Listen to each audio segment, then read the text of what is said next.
Hello my dear student, welcome in my channel. आज हम लोग subject chemistry class 12 2023 unsolved paper set number 7 code है BZ कि question number 4 से start करते हैं। जैसा कि आप देख रहे हैं क्वेश्चन नंबर 4 आपके पास है। The column of A solution of 0.05 मोल-liter inverse NaOH has diameter 2 cm and length 100 cm.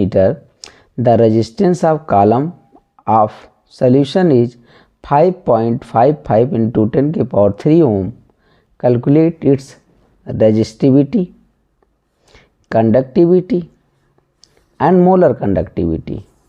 ये आपको फाइंड करना है। तो देखिए यहाँ पर मैं क्वेश्चन को लिख दिया हूँ, ठीक है। पहली बात तो जो गिवन है उसको देख लिया जाए। तो यहाँ पर दिया है कंसंट्रेशन 0.05 मोल-liter इनवर्स, रेजिस्टेंस आपके पास दिया है 5.55 इंटू 10 की पावर 3 ओम, डायमीटर 2 सेंटीमीटर, लेंथ दिया 100। तो देखिए यहाँ पर रेडियस जो होता है वो डायमीटर का हाफ होता है। तो डायमीटर कितना दिए थे 2 सेंटीमीटर, तो रेडियस कितना आ रहा 1 सेंटीमीटर, ठीक। एरिया यहाँ पर 1 सेंटीमीटर आ गया। एरिया आपके पास क्या है, एरिया का फार्मूला क्या, पाई आर स्क्वायर। अच्छा, पाई की वैल्यू क्या होती है 3.14 इंटू 1 का स्क्वायर, तो 1 का स्क्वायर 1 ही, तो ये क्या आ जाएगा, एरिया आपके पास आ जाएगा 3.14, ठीक है। अब हम लोग एक एक करके सॉल्व करते हैं।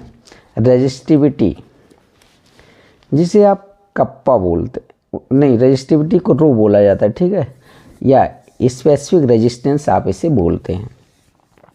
तो देखो जो रेजिस्टेंस होता है ना वो directly proportional to L/A।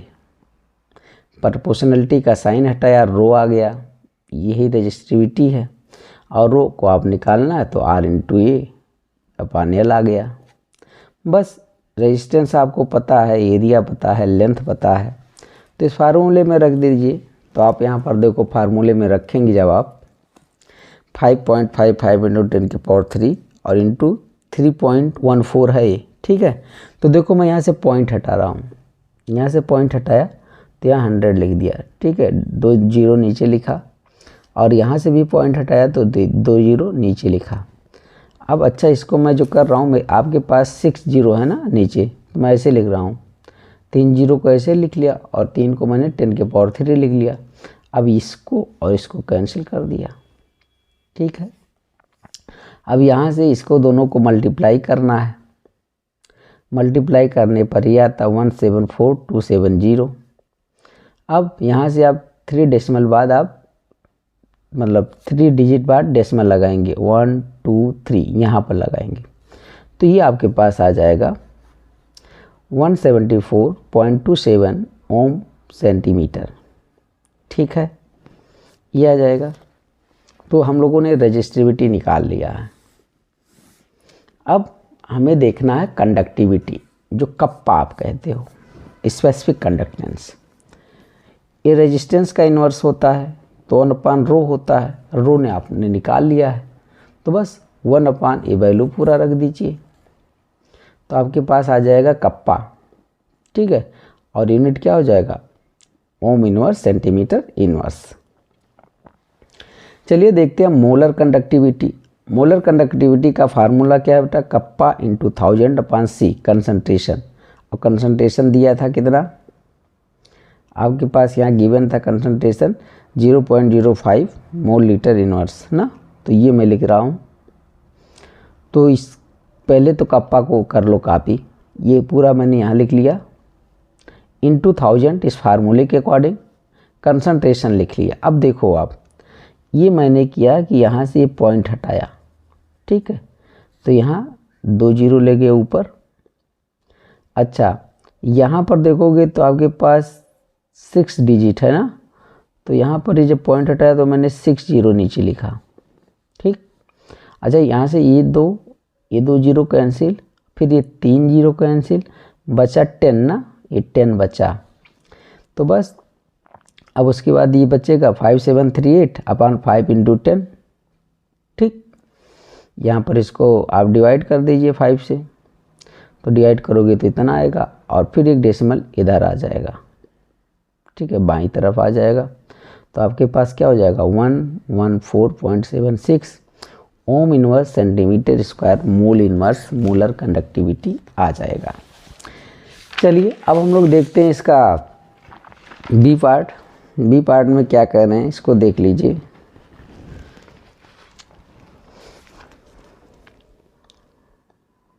How will you differentiate between following, कैसे डिफ्रेंशिएट करोगे एस्टल्डिहाइड, बेंजल्डिहाइड ना, बेंजल्डिहाइड, एस्टोफिनोन। तो देख लो, चलो मैंने ऐसे कॉलम बना लिया है। एक तरफ मैंने लिखा है एस्टल्डिहाइड। एस्टल्डिहाइड का फार्मूला CH3CHO है, ऐसे ही बेंजल्डिहाइड का फार्मूला C6H5CHO है। इसका बॉइलिंग पॉइंट 21 डिग्री सेल्सियस, इसका बॉइलिंग पॉइंट क्या है 179 डिग्री सेल्सियस। ठीक है, ये बॉइलिंग पॉइंट है। इसका पंजेंट स्मेल होता है, इसका बिटर आलमंड जैसा स्मेल होता है। ठीक है, बिटर आलमंड जैसा ही टेस्ट देगा ऑर्डर। ठीक है, it give Fehling test. Acetaldehyde कौन सा टेस्ट देता है फेलिंग, और ये फेलिंग टेस्ट नहीं देता है, क्योंकि जो फेलिंग टेस्ट है ना वो एलिफैटिक एल्डिहाइड ही देते हैं। तो यहाँ पर आप देखेंगे CH3CHO है, ये सिंप्लिसिटी के लिए फेलिंग सोल्यूशन को ऐसे लिख दिया गया CuO। ठीक है, अब क्या करता है, ये ऑक्सीडाइजिंग एजेंट है, एल्डिहाइड को ऑक्सीडाइज कर देगा एसिड में और ख़ुद को रिड्यूस कर लेगा C2O में, रेड PPT बन जाएगा। ठीक है, तो ये है एक वीक ऑक्सीडाइजिंग एजेंट जो एल्डिहाइड को एसिड में कन्वर्ट कर देता है। यहाँ पर कोई रिएक्शन नहीं होगा तो कोई बात ही नहीं है। इट गिव आइडोफार्म टेस्ट, ये आइडोफार्म टेस्ट देता है, ये आइडोफार्म टेस्ट नहीं देता है। आइडोफार्म का येलो प्रेसिपिटेट नहीं बनाता है, क्योंकि भैया आइडोफार्म के लिए आप सब जानते हैं ना, ये जो कार्बोनिल कार्बन है इससे कम से कम एक CH3 होना चाहिए। तो आप एस्टल्डिहाइड में तो पा जाओगे ये है एक CH3, लेकिन जैसे आप बेंजल्डिहाइड में जाओगे तो अब देखो इससे जुड़ा हुआ कोई CH3 नहीं है, तो ये आइडोफार्म रिएक्शन नहीं देगा। यही तो I3 में बदलता है, CI3 में। तो देखो मैंने लिखा ये आपके पास CHI3 बन गया, ये LOPPT बनता है। ठीक है, LOPPT of iodoform H farm, और ये आपके पास सोडियम फार्मेट NaI और वाटर साथ में बन जाएगा। एक बात और हम लोग ध्यान दे दें, it give aldol reaction, aldol reaction देगा। और एल्डोल रिएक्शन हम लोग बहुत बार डिस्कस कर चुके हैं, अल्फ़ा हाइड्रोजन होना चाहिए। तो यहाँ पर है अल्फ़ा हाइड्रोजन। ठीक है, अल्फ़ा हाइड्रोजन प्रेजेंट है, ये देखिए अल्फ़ा हाइड्रोजन है। तो इसके 2 मॉलिक्यूल लेंगे, डाइल्यूट NaOH से रिएक्शन कराएंगे तो एल्डाल बन जाएगा। एल्डाल में मतलब यहाँ एल्डिहाइड है, यहाँ एल्कोहल ग्रुप है। अच्छा, इट गिव कैनिजारो रिएक्शन, ये कैनिजारो रिएक्शन देता है जिसमें अल्फ़ा हाइड्रोजन नाट अल्फ़ा हाइड्रोजन नाट प्रेजेंट अल्फ़ा हाइड्रोजन वो देगा कैनिजारो। तो इसके 2 मॉलिक्यूल लेंगे, एक का रिडक्शन एल्कोहल में हो जाएगा और दूसरे का उसके साल्ट में हो जाएगा। तो ये डिफरेंस था, आप यहाँ से लिख सकते हैं। नेक्स्ट डिफरेंस से पूछ रहे हैं बेंजल्डिहाइड और एस्टोफिनोन में कैसे करोगे, यहाँ भी कुछ आएगा। ये देखिए बेंजल्डिहाइड का फार्मूला है, ये एसिटोफिनोन है। ठीक है, अब देखो ये आइडोफार्म टेस्ट नहीं देगा क्योंकि इसमें CH3 है नहीं। अच्छा, ये देगा farm yellow crystal of iodoform क्योंकि यहाँ CH3 है। तो बस वो रिएक्शन लिख लीजिए, ये जो CH3 है इसी को बदलना है CHI3 में। देखो LOPPT बन गया, side product sodium benzoate 3NaI 3 water molecule. ठीक, अच्छा, it give Tollen test silver mirror form. इस टॉलन टेस्ट के साथ क्या बनाता है, सिल्वर मिरर बनाता है। तो आपके पास बेंजल्डिहाइड Ag2O, इसको टॉलन टेस्ट आप लिख लीजिए फॉर सिंप्लिसिटी इन रिएक्शन। तो बस ये भी एक ऑक्सीडाइजिंग एजेंट है, ठीक है, खुद का रिडक्शन हो रहा है और इस बेंजल्डिहाइड का ऑक्सीडेशन हो रहा है। नॉट गिव टॉलन टेस्ट, ये टॉलन टेस्ट नहीं देता है क्योंकि टॉलन टेस्ट एल्डिहाइड ही देते हैं। ठीक, आपने सुना होगा एक क्लेमेंसन रिडक्शन। क्लेमेंसन रिडक्शन में बेंजल्डिहाइड से कराओगे क्लेमेंसन रिडक्शन तो टॉल्यूइन बनेगा। अच्छा, रेजेंट क्या लेते हैं? Zinc amalgam HCl।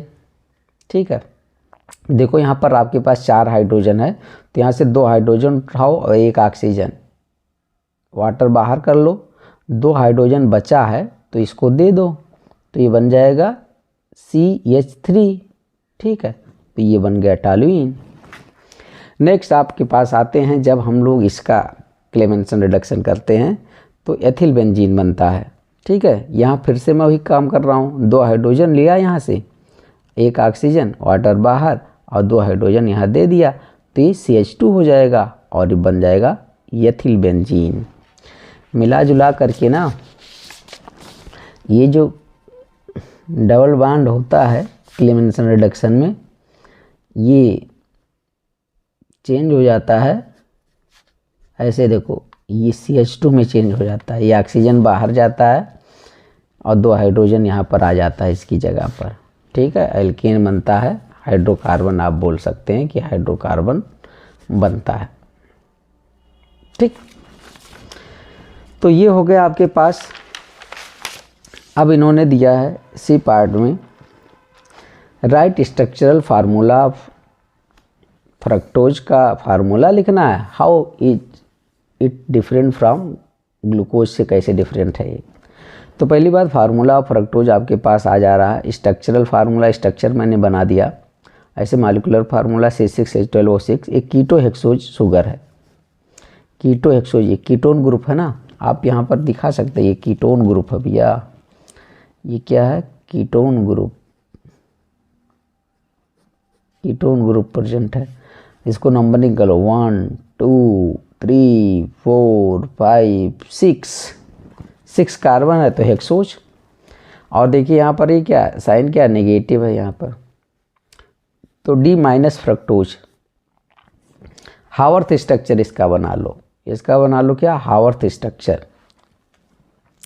ये फ्यूरान है आपके पास, तो इसका जो हावर्थ स्ट्रक्चर है ना, फ्यूरान से कुछ रिलेटेड है। देखो इसमें कार्बन कितने हैं, 1 2 3 4 और 1 ऑक्सीजन, मतलब इस रिंग में 4 कार्बन 1 ऑक्सीजन है।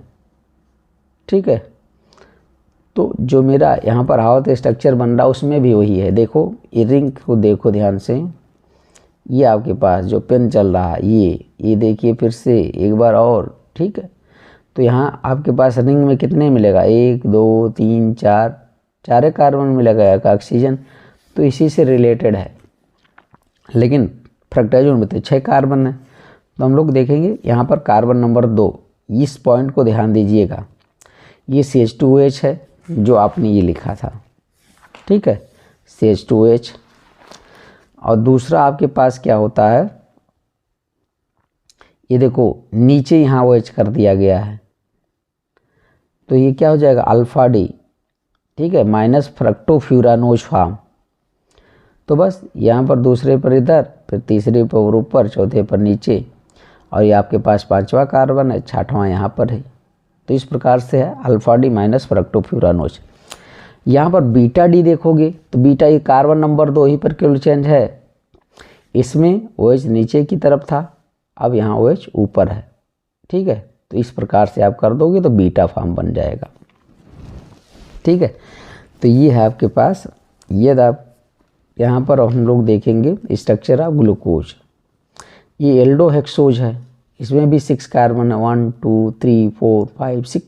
एल्डिहाइड ग्रुप यहाँ पर है, ये एल्डिहाइड है। अच्छा, कैसे डिफरेंस देखो लिखा है, in glucose aldehyde CHO group present, while in fructose ketone group present. ठीक है, तो आप इतना लिख दीजिए आंसर में। अब इसका डी पार्ट आ जाते हैं। डी पार्ट में ये कह रहे हैं, give a chemical react test for differentiating the following couple of compound.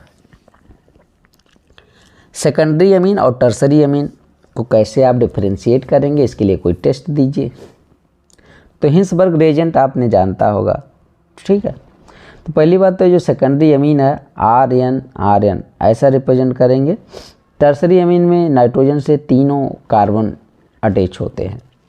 तो देखो secondary amine react with Hinsberg reagent जिसे बेंजीन सल्फोनिल क्लोराइड बोलते हैं, फॉर्म सल्फोनामाइड, जबकि tertiary amine do not react with Hinsberg reagent, ये reaction नहीं करता है, मतलब हिंसबर्ग टेस्ट ये देगा, ये नहीं देगा। रिएक्शन लिख लो। आपके पास यहाँ पर है ये हिंसबर्ग रिएजेंट, इसका नाम है बेंजीन सल्फोनिल क्लोराइड। ये अब मैं सेकेंडरी अमीन कर रहा हूँ। देखो सेकेंडरी अमीन में नाइट्रोजन से एक हाइड्रोजन जुड़ा होता है। मैं इसको HCl के रूप में बाहर निकालूंगा, इस N को इस सल्फ़र के साथ अटैच करूंगा, जैसा कि यहाँ देख रहे हो। HCl बाहर गया तो इसका जो नाम हो जाएगा वो N, N और 2 बार एथिल है ना, A, तो डाई एथिल बेंजीन सल्फोनामाइड ये बनेगा, जो कि एल्कली में इनसॉल्युबल होगा, इनसॉल्युबल इन एल्कली। दूसरी तरफ आप देख लो तो बेंजीन सल्फोनिल क्लोराइड टर्सरी अमीन से रिएक्शन नहीं करता है, और इसका जनरल फार्मूला ऊपर हम लोग डिस्कस कर चुके हैं। नाइट्रोजन से 3 R जुड़ा होगा। नेक्स्ट आपके पास है मेथिलेमीन एंड डाईमेथिलेमीन। तो मेथिलेमीन का फार्मूला पहले लिख लो, CH3NH2। डाईएथिलेमीन का ये है आपके पास सेकेंडरी अमीन है। हिंसबर्ग रिएजेंट इससे रिएक्शन करेगा तो क्या बनेगा, इसके साथ क्या बनेगा, ये देख लिया जाए। तो आप यहाँ पर जब देखेंगे तो मैंने वही फिर से लिखा, बेंजीन सल्फोनिक क्लोराइड, ये CH3NH2 है, यहाँ से HCl बाहर, N आएगा सल्फ़र के पास और ऐसा कुछ बन जाएगा। इसका नाम अब देखो मेथिल है, तो N मेथिल बेंजीन सल्फोनामाइड, और यहाँ पर एक हाइड्रोजन है जो एसिडिक है, तो ये सॉल्युबल इन एल्कली मतलब बेस में सॉल्युबल हो जाएगा, ठीक। दूसरे में देखो आप, ये सेकेंडरी है मतलब डाईमेथिलेमीन है, यहाँ से मैंने निकाला HCl, आपके पास ये बना, तब इसका नाम क्या हो जाएगा, N, N dimethyl benzene sulphonamide insoluble in alkali, क्योंकि यहाँ पर एसिडिक हाइड्रोजन नहीं है, तो ये आपके पास हो गया। और एक हम लोग कार्बिल एमीन टेस्ट भी देख सकते हैं, ठीक है। तो कार्बिल एमीन टेस्ट जो आपके पास है, देखो it give carbylamine test, it not give carbylamine test. Carbylamine test primary amine देते हैं, तो आपके पास यहाँ RNH2 है, ठीक है। अच्छा यहाँ पर हम लोगों ने CH3 किया है, तो इसको आप CH3NH2 लिख सकते हैं ना, इसको आप लिख लो CH3NH2, ठीक है। एक क्लोरोफॉर्म है, KOH से रिएक्शन करोगे तो CH3NC बनेगा, मेथिल आइसोसाइनाइड, KCl वाटर बाहर जाएगा, और ये it not give carbyl amine reaction. तो इस प्रकार से हम लोग इसका डिफ्रेंशिएटर देख लिया। एक मेरे पास और है, वो है एथिलेमीन एंड एनिलीन, इसके बीच डिफरेंस देखना है। तो एथिलेमीन का फार्मूला लिख लो, एनिलीन का फार्मूला लिख लीजिए, it is aliphatic amine, it is aromatic amine, ठीक है। ये एलिफैटिक है कि अब यहाँ पर डिफ्रेंशिएट मैं HNO2 से रिएक्शन करा कर कर रहा हूँ, ठीक है। दोनों का क्या क्या बनाते हैं प्रोडक्ट। तो देखो भैया आपके पास ये चाहे NaNO2 से कराओ चाहे HNO2 से, क्योंकि ये जो तीर पर लिखा है ना NaNO2 प्लस HCl, ये आपस में पहले रिएक्शन करता है, NaCl प्लस HNO2 ही बनाता है, ठीक है। तो यही है nitrous acid.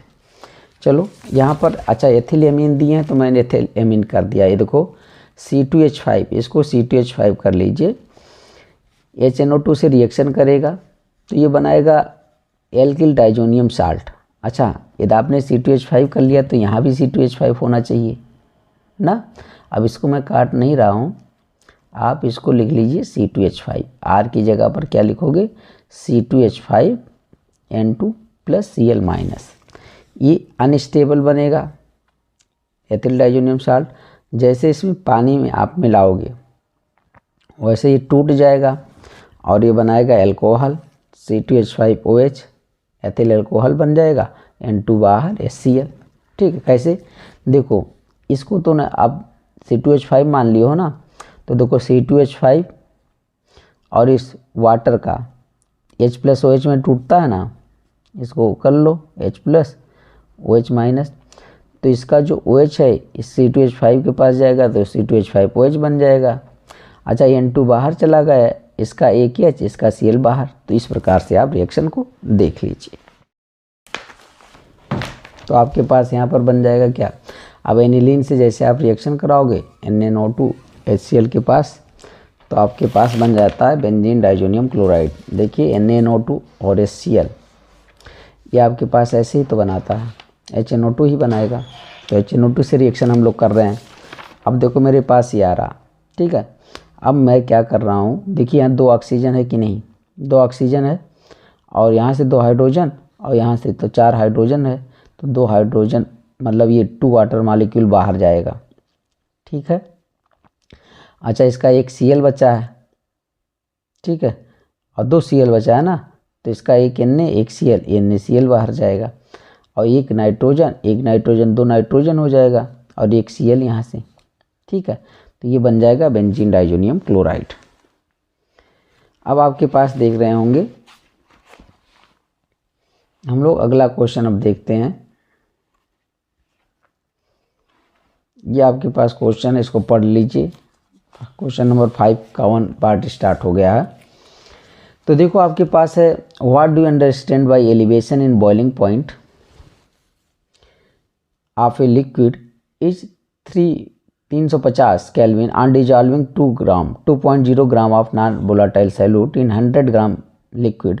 The boiling point of solution becomes 350.50 Kelvin. Calculate the molar mass of solute Kb for the liquid 2.50 Kelvin kilogram mole inverse. बस चलिए, यहाँ क्वेश्चन ये लिखा हुआ, आप यहाँ से मैंने जो पढ़ा इससे आप मैच कर सकते हैं। तो पहली बात तो एलिवेशन इन बॉइलिंग पॉइंट की डिफिनीशन लिखना है। ठीक है, अब the increase in the boiling point of solvent on addition of solute to it is called elevation in boiling point. अब देखो एलिवेशन इन बॉइलिंग पॉइंट क्या होता है, जैसे आपने क्या किया, यहाँ से आपके पास सॉल्वेंट है, ठीक है, सॉल्वेंट आपके पास है। अभी क्या होता है, मान लो इसको आप हीट करते हो तो इसके वेपर बनना स्टार्ट करेगा और वेपर जैसे वेपर प्रेशर इस पर लगाएगा सरफेस पर, तो वेपर प्रेशर एटमॉस्फेरिक प्रेशर के बराबर हो जाएगा जिस टेम्परेचर पर वह उसका बॉइलिंग पॉइंट होगा। तो मान लो 100 डिग्री सेल्सियस पर ये बॉयल कर रहा था, लेकिन अब यहाँ पर तुम नॉन वोलेटाइल सॉल्यूट डाल दियो। नॉन वोलेटाइल सॉल्यूट का मतलब इसके वेपर नहीं बनेंगे, तो जो सॉल्वेंट के वेपर बन रहे तब उसके भी कम बनने लगेंगे क्योंकि उसके ऊपर ही आ जाएगा। तो जब वेपर कम हो जाएगा ना, तो आपको ज़्यादा टेम्परेचर की ज़रूरत पड़ेगी। तब ये 100 पर नहीं, अब 102 डिग्री सेल्सियस या 105 पर ही बॉयल स्टार्ट होगा। तो यही क्या करता है, एलिवेट कर जाता है, इंक्रीज कर जाता है बॉइलिंग पॉइंट ऑफ सॉल्यूशन का। ठीक है, तो यही पर कह रहे हैं। तो देखो अब जैसे एलिवेशन इन बॉइलिंग पॉइंट क्या, पहले सॉल्यूशन का यहाँ पर ज़्यादा हो जाएगा, तो बॉइलिंग पॉइंट ऑफ सॉल्यूशन और T0 भी आपके पास है बॉइलिंग पॉइंट ऑफ सॉल्वेंट, तो ये आप कर लीजिए। तो यहाँ पर ये होता है एलिवेशन इन बॉइलिंग पॉइंट क्या होता है, difference between boiling point of solution and boiling point of solvent, ये आप फार्मूला से लिख सकते हैं। Elevation in boiling point TB क्या, boiling point of solution, and T0 भी क्या, बॉइलिंग पॉइंट ऑफ सॉल्वेंट। चलिए ये तो हो गया। इसमें आधा पार्ट है न्यूमेरिकल दिए थे, तो न्यूमेरिकल वाला गिवन पहले लिख लिया जाए। तो आप गिवन में क्या जाओगे, boiling point of liquid 350 kelvin, boiling point of solution 350.50 kelvin, W 2 gram non volatile solute, capital W 100 gram, KB इतना दिया है, निकालना है मोलर मास। फार्मूला लगाइए। अब मुझे डेल्टा TB निकाला इस फार्मूले में ना, तो TB अभी कैसे मैं निकाल रहा हूँ, TB0 TB माइनस TB0, मतलब ये सोल्यूशन वाला और सॉल्वेंट वाला। तो सोल्यूशन का इन्होंने कितना दिया 350.50, तो मैंने ये लिख लिया। अच्छा सॉल्वेंट आप मान लो लिक्विड का कितना दिया इतना, तो बस 0.5 आ जाएगा डेल्टा टी वी, और सबको इस वैल्यू में रख दीजिए। तो चलो ये आपने रख दिया, पॉइंट से मत इसको कैंसिल कर लो। यहाँ से आपके 3 जीरो चले जाएंगे, एक यहाँ से और 2 यहाँ से, बचेगा आपके पास 250। तो 2 × 250 अपन 5 आ जाएगा, 5 को इसको काट दो 25 हो जाएगा, तो आपके पास 100 ग्राम पर मोल आ जाएगा। ठीक है, तो मोलर मास एब्सोल्यूट कितना आ गया 100 ग्राम। नेक्स्ट क्वेश्चन आपके पास है, what do you understand by order of reaction. Order of reaction से आप क्या समझते हैं? What is the difference between the first order and zero order reaction? Following data was obtained on first order reaction. First order thermal decomposition of N2O5 at fixed volume, ये दिए हैं आपके पास 2N2O5, इसको आपने थोड़ा डिकम्पोज किया। इन्होंने दिया पहला काम सीरियल नंबर, यानी टाइम क्या सेकंड में दिए हैं, टोटल प्रेशर ATM में होना चाहिए। अब जब टाइम 0 था तो इसका जो टोटल प्रेशर था 0.5, ठीक है, लेकिन जब टेम्परेचर आपने 100 किया तो इसका जो टोटल प्रेशर इन्होंने दिया है 0.512। ठीक है, तो क्या करें, कैलकुलेट वेलोसिटी कांस्टेंट, ये निकालना है आपको। चलिए स्टार्ट करते हैं। पहली बात तो 2 डिफिनेशन इसमें पूछ लिए हैं। ठीक है, आपके पास डिफरेंस लिखना है तो आपको ये कर लीजिए, ऑर्डर ऑफ रिएक्शन की डिफिनेशन कर लीजिए। पावर को ऐड करते हैं ना इसमें, तो the sum of power raised on consideration term in order to write rate expression. Rate expression जो लिखते हैं, ठीक है, उसमें उसकी पावर को सम करके ही ऑर्डर बताते हैं। जैसे कोई रिएक्शन आपके पास है ABCD, ठीक है, तो स्टोइकियोमेट्री है, A और B क्या स्टोइकियोमेट्री। अच्छा, इसके लिए रेट मैं क्या लिख सकता हूँ कि active mass A raise to power X, active mass B raise to power Y, ये ऑर्डर ऑफ रिएक्शन बता रहा है। तो स्टोइकियोमेट्री ना कभी कभी ऑर्डर ऑफ रिएक्शन के बराबर होती है, कभी नहीं होती है, तो इसको XY मान लो। तो ये जो आपके पास कंसंट्रेशन के जो पावर लगा है ना दोनों को, इसी को जोड़ना है, तो X + Y कर लोगे तो ऑर्डर पता चल जाएगा। Difference first order and zero order reaction में आपको करना है। फर्स्ट ऑर्डर मैंने लिख लिया, second order. Rate of reaction is directly proportional to the first of power raise to the concentration term of reactant. यहाँ rate of reaction does not depend on the concentration of reactant. इसमें concentration of reactant पर rate of reaction depend नहीं करता, इस पर concentration की first power पर depend करता है। लिख लो इसके लिए एक्सप्रेशन को, ये है प्रोडक्ट बन रहा है रेट के एक्टिव मास से रेज टू पावर 1। ठीक है, यहाँ पर लिखोगे बेटा तो इस पर डिपेंड नहीं करेगा, तो एक्टिव मास से रेज टू पावर 0।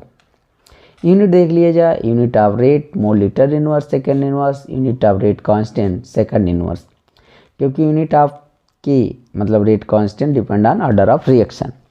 इसके लिए यूनिट आपके पास mole litre inverse second inverse, और रेट कांस्टेंट की यूनिट भी क्या, mole litre inverse second inverse. चलिए उसके बाद हाफ पार्ट पर आते हैं जो न्यूमेरिकल दिया है। सारा डाटा लिख लिया मैंने फिर से। जब टाइम T था तो इसका जो प्रेशर था, मतलब वही रिएक्टेंट ही तो पूरा होगा, 0.5 ATM था। उस समय प्रोडक्ट बना नहीं था तो 0 कर लिया। अच्छा, जैसे टाइम आपने 100 किया तो अब प्रोडक्ट कुछ बनेगा। अब प्रोडक्ट बना, ये देखो 2x, ये बना आपके पास, तो यही तो कर रहा हूँ। तो अब आपके पास जो बनने वाला है प्रोडक्ट, और यहाँ भी देख रहे हैं, अब इसमें क्या 0.5 - 2x एटम एटमॉस्फेरिक प्रेशर है ये, ठीक है, AB है atmospheric pressure.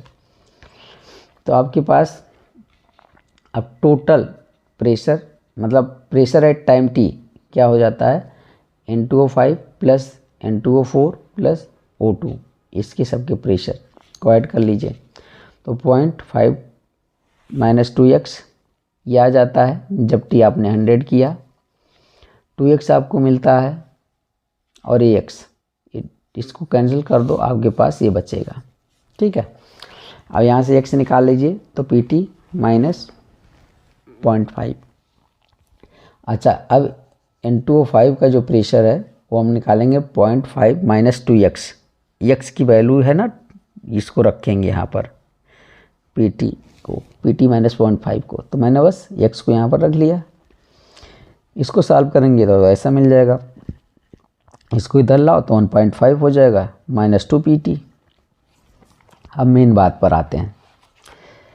At time t जब 100 सेकंड दिए थे तो समय क्या, प्रेशर क्या था 0.512 ATM, ठीक है। तो यहाँ पर प्रेशर इंटू 5 का जो आया था ये आएगा था ना 2 PT, तो 1.5 माइनस 2 PT था ना, तो PT को यहाँ ले करके रख लो। इसको सॉल्व करोगे तो इतना मिल जाएगा, इसमें आप लेस कर दीजिए तो अब आपके पास ये आ जाएगा फाइनल प्रेशर। यही हमको करना था इतना, तो आ गया 0.476 एटमॉस्फेरिक प्रेशर। अब यहाँ पर आ जाता है आपके पास फर्स्ट ऑर्डर रिएक्शन के 2.303/T log base 10 P0/PA। ये इनिशियल था प्रेशर, ये फाइनल है। तो इनिशियल कितना था 0.5 और फाइनल हमें कितना मिल गया ये 0.476। तो बस इसको सॉल्व करेंगे तो आपके पास 1.05 आ जाएगा और 1.05 की लॉग की वैल्यू ये आ जाएगी। इसको मल्टीप्लाई कर लोगे और 100 से डिवाइड करेंगे तो हमारे पास ऐसा कुछ आएगा। इसको साइंटिफिक नोटेशन में लिख लीजिए। तो यहाँ पर आप देख रहे हैं 4 डिजिट हम लोग राइट साइड में ले जा रहे हैं डेसिमल को, तो यहाँ पर क्या हो जाएगा कप्पा इक्वल टू क्या हो जाएगा 4 × 8 363 × 10⁻⁻4 सेकेंड इनवर्स आ जाएगा, ठीक है। तो ये आपके पास आंसर मिल जाएगा। चलिए उसके बाद देखते हैं यहाँ पर what are transition element. Transition element क्या होता है, डी ब्लॉक के एलिमेंट ना। Write the name and electronic configuration of the element of the first transition series. Transition metal and their maximum compound are paramagnetic क्यों होते हैं, तो एक एक करके देखते हैं। पहली बात तो ट्रांजिशन एलिमेंट डी ब्लॉक के एलिमेंट को कहा जाता है। D block element are called transition element due to present between S and P block, S और पी ब्लॉक के बीच में है। इनका क्या होना चाहिए n-1d सबसेल इनकम्प्लीट होना चाहिए। ट्रांजिशन एलिमेंट जो होते हैं उसका n-1d सबसेल इनकम्प्लीट होना चाहिए। ये ट्रांजिशन मेटल की बात कर रहे हैं। या फिर क्या होना चाहिए partially filled D subshell in ground state और कॉमन ऑक्सीडेशन स्टेट। चलो ये हो गया। Electronic configuration n-1d 1 to 10 ns 1 to 2, ठीक है। और यहाँ कभी कभी आप देखेंगे एकाध एक्सेप्शनल में तो आपके पास ये क्या हो जाएगा 0 से 2 हो जाता है, ठीक। बट ये आप लिखेंगे तब भी ठीक है। मैं लिख रहा हूँ atomic number, name, a symbol और इलेक्ट्रॉनिक कॉन्फ़िगरेशन। तो स्कैंडियम है आर्गन 3d1 4s2, आर्गन का 18 3 21 ऐसे करना है। आपके पास धीरे आप करते जाओगे यहाँ पर 4s2 3d3 एक एक इलेक्ट्रॉन भरते जाएंगे ना, देख रहे हो। चलो यहाँ मैंने इसको पहले लिख दिया तो कोई दिक्कत नहीं है, आप इधर भी लिख सकते हैं। अब यहाँ पर देखिए आ जा रहा हूँ मैं सीधे क्रोमियम पर। क्रोमियम पर हाँ यहाँ पर पॉइंट भी नोटेड, आर्गन 4s1 3d5 हो जाता है। इसका एक इलेक्ट्रॉन इसमें जम कर जाता है, क्यों, क्योंकि हाफ फील्ड ऑर्बिटल बन जाएगा और ज़्यादा स्टेबल होगा। तो क्रोमियम और कॉपर पर ऐसा हो जाता है। सीधे आ जाओगे मैंगनीज में तो आपके पास देखोगे 4s2 3d5 मतलब 2 बार d5 मिलेगा। आयरन ठीक है, आयरन का Fe आपके पास करोगे 4s2 3d6। ऐसे कोबाल्ट आपके पास आ जाएगा, निकिल और कॉपर। तो कॉपर आप देख रहे होंगे यहाँ पर आर्गन 4s1 3d10, यहाँ भी वही काम है जो क्रोमियम में था, जम कर गया यहाँ का इलेक्ट्रॉन और एक फुल फील्ड ऑर्बिटल बना लेता है। जिंक के पास आपका मिलेगा 4s2 3d10, तो 2 बार 3d10 आपको मिल रहा है, 2 बार 3d5 मिल रहा है। तो यहाँ पर विशेष ध्यान दे करके आप प्रैक्टिस करके इलेक्ट्रॉनिक कॉन्फ़िगरेशन सीख सकते हैं। चलिए नेक्स्ट पार्ट पर आते हैं। कह रहे हैं कि transition metal and its compound are paramagnetic, मतलब क्यों पैरामैग्नेटिक होते हैं। पैरामैग्नेटिक इसलिए होते हैं due to presence of unpaired electron, क्योंकि उनमें मोस्टली अनपेयर्ड इलेक्ट्रॉन होगा, अनपेयर्ड इलेक्ट्रॉन होगा तभी वो पैरामैग्नेटिक होंगे, ठीक है। मैंने एक एग्जांपल लिया आयरन का इलेक्ट्रॉनिक कॉन्फ़िगरेशन आपने किया आर्गन 4s2 3d6, ठीक है। अब मैं इसको क्या कर रहा हूँ, इसको बॉक्स बना लिया 3d6, 6 इलेक्ट्रॉन मुझे इसमें भरना है। तो पहले एक इलेक्ट्रॉन भरा, एक पहले भरा, फिर डबल करना स्टार्ट किया, तो मुझे 4 अनपेड मतलब सिंगल इलेक्ट्रॉन मिलेंगे। तो अनपेड इलेक्ट्रॉन क्या है? 4, और अनपेड इलेक्ट्रॉन होंगे तभी जाकर के वो पैरामैग्नेटिक होगा। और लास्ट में आपके पास यहाँ पर आईयूपैक नेम से आपको दिए हैं, इसका स्ट्रक्चर लिखना है, राइट फार्मूला लिखना है आपके पास, ठीक है। टेट्रा कार्बोनिल निकल 0, तो स्क्वायर ब्रैकेट बनाओ, टेट्रा कार्बोनिल, CO को कार्बोनिल बोला जाएगा, और 4 है तो टेट्रा कार्बोनिल, और निकिल ऑक्सीडेशन नंबर 0। नेक्स्ट आपके पास है dichloro 20 ethane on comma two diamine cobalt 3rd chloride. तो मैं इस ब्रैकेट बना लिया, डाइक्लोरो, ये आपके पास 2 क्लोरो है, ये है एथाइलिन डाईएमीन, एक विशेष लिगेंड है, तो इसके में हम लोग 20 लगाएंगे क्योंकि 2 बार है, तो 20, और इसका नाम क्या? एथेन ऑन कामा टू डाईएमीन, ठीक है। अब आ जाओ इस पर, कोबाल्ट लिख लिया, ऑक्सीडेशन नंबर कितना? 3rd, और एक क्लोराइड लास्ट में लिख लिया। नेक्स्ट आपके पास है पेंटाइमिन कार्बोनेटो कोबाल्ट 3rd क्लोराइड, इसका आपको फार्मूला लिखना है, तो बनाओ ब्रैकेट, पेंटाइमिन मतलब 5 NH3, कार्बोनेटो मतलब CO3 1, हो गया ना, पेंटाइमिन कार्बोनेटो कोबाल्ट का, आ जाओ कोबाल्ट, और यहाँ पर ऑक्सीडेशन नंबर क्या? 3rd क्लोराइड, ठीक। कार्बोनेटो पर 2 नेगेटिव चार्ज होता है ना, एक इस पर, तो ऑक्सीडेशन नंबर आप निकाल लोगे। नेक्स्ट आपके पास है tetraammine aqua क्लोराइडो cobalt 3rd chloride, tetraammine मतलब 4, एक्वा मतलब 1, क्लोराइडो मतलब 1, तो ये आपके पास आ जाएगा ब्रैकेट के अंदर, और बाहर आ जाएगा, इन्होंने 3rd दिया ऑक्सीडेशन नंबर है ना, तो Cl2 करना है, क्योंकि ये भी न्यूट्रल है, ये भी न्यूट्रल है, तो ऑक्सीडेशन नंबर तभी आपके पास 3rd आएगा।